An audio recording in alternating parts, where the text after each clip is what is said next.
dros bod Dewi, gobeithio bod pawb yn iawn ac yn cadw yn ddiogel adre. Nawr, yr wythnos yma, mae Miss Davies wedi wneud fideo yn esbonio'r holl weithgareddau sydd yn barod ar eich gyfer chi wythnos yma. Ond dwi yn mynd i ddarllen stori. Ond cyn i ddarllen stori chi, dwi eisiau trafod Llythyren yr wythnos, sef Llythyren yr wythnos A. Dwi eisiau ddangos rhywbeth i chi. Nawr te, pob wythnos pan ni'n meddwl am geiriau sydd yn dechrau gyda beth bynnag yw Llythyren yr wythnos, mae Miss Anthony yn edrych yn hwn, y llyfr yma, sef geiriadur. Nawr, mae'r geiriadur yn llawn syniadau o geiriau sydd yn dechrau gyda llythrennau gwahanol. Nawr, yr wythnos yma, A ydy Llythyren yr wythnos, A. Ac mae A ydy llythyren cyntaf yn y wyddor. Felly pan ni'n agor geiriadur, y llythyren cyntaf ni'n dod at ydy A. Nawr, yn y geiriadur yma, mae yna luniau. Lluniau o bethau ar y tudalen yma yn dechrau gyda A. Tudalen llawn o bethau sydd yn dechrau gyda A. Aderyn. Anghenfil. Afal. Allwedd. Dyma un sgleiniog. Ambiwlans. Amser. Anrheg. Mae pob un yn ni'n hoff iawn o cael anrhegion, dwi'n siŵr. A dyma ni arian yn dechrau gyda A.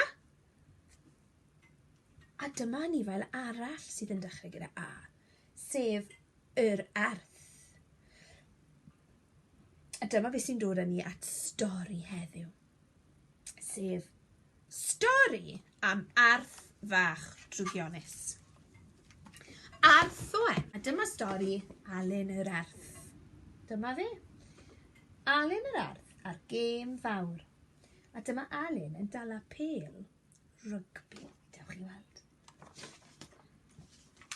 Roedd hi'n ddwyrnod arbennig i Alun yr arth.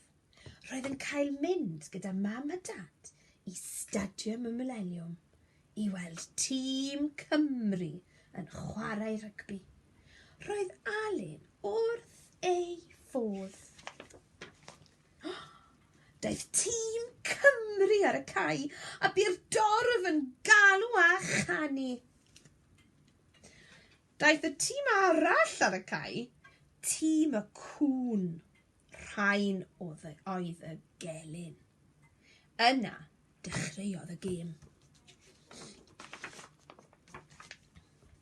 Roedd Cymru yn chwarae yn dda ac yn trechu'r cŵn.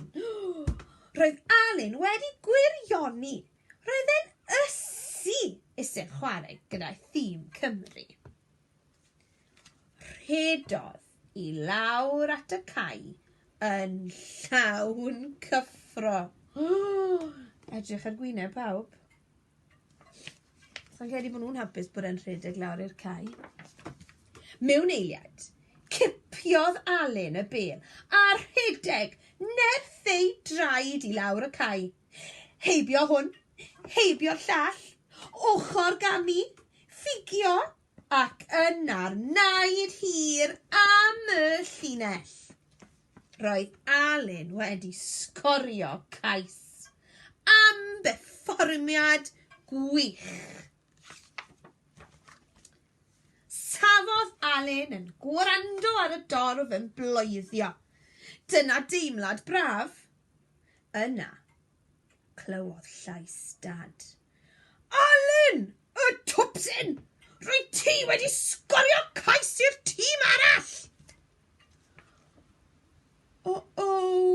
Meddai Alun. Dwi wedi rhedeg y ffordd anghywir. Rydw i am ganiatáu'r cais, meddai'r dyfarnwr, a rhoi pwyntiau i'r cŵn. Hen flaidd cas oedd y dyfarnwr. trodd Alun I fynd yn ôl i'w sedd. Roedd y dorf I gyd yn gwgyn flin arno. Mae'n ddrwg gen I, meddai Alun, ond doedd neb yn gwrando. O'r diwedd, cyrraeddodd Alun ei sedd. Mae'r gelynion ar y blaen o dy achos di, dwrdiodd dad. Dim ond isa helpu yr oeddwn I, meddai Alun. Atebodd dad, ond roedd mam yn cydymdeimlo. Roedd Alun yn drist iawn wrth i'r gêm ail ddechrau. Yna, digwyddodd trychineb arall. Roedd un o brif chwaraewyr Cymru wedi cael anaf. Doedd dim gobeith I Gymru ennill y gêm gyda un chwaraewr yn fyr. Bydd tîm yn trafod beth i'w wneud. Beth am yr arth fach, meddai capten Cymru. Beth am ofyn iddo ef chwarae? Galwodd rhai o dîm Cymru a'r Alun I ddod I lawr at y cae. Tyrd, Alun, tyrd! I ni cael ennill y gêm! Rhythrodd Alun I lawr at y cae. Roedd eisiau achub ei gam. Dyfalodd yn y bêl a'r rhedeg. Y ffordd iawn y tro hwn. Bysiodd y bêl. Yna daliodd y bêl eto a neidiodd rhwng coesau am ddiffynwr mawr. Waw! Sgoriodd Alun cais, y cais buddigol. Diolch I Alun, roedd Cymru wedi ennill y gêm. Cododd Alun y tlws. Roedd y dorf yn canu a galw ei enw. Roedd pawb wrth ei boddau. Hwre, meddai Alun, dyna beth yw camp lawn. A dyna diwedd stori Alun yr Arth a'r gêm fawr. Nawr te, mae yna tasg iaith I ymwneud â Alun yr Arth a anifeiliaid eraill sydd yn hoffi chwarae chwaraeon gwahanol.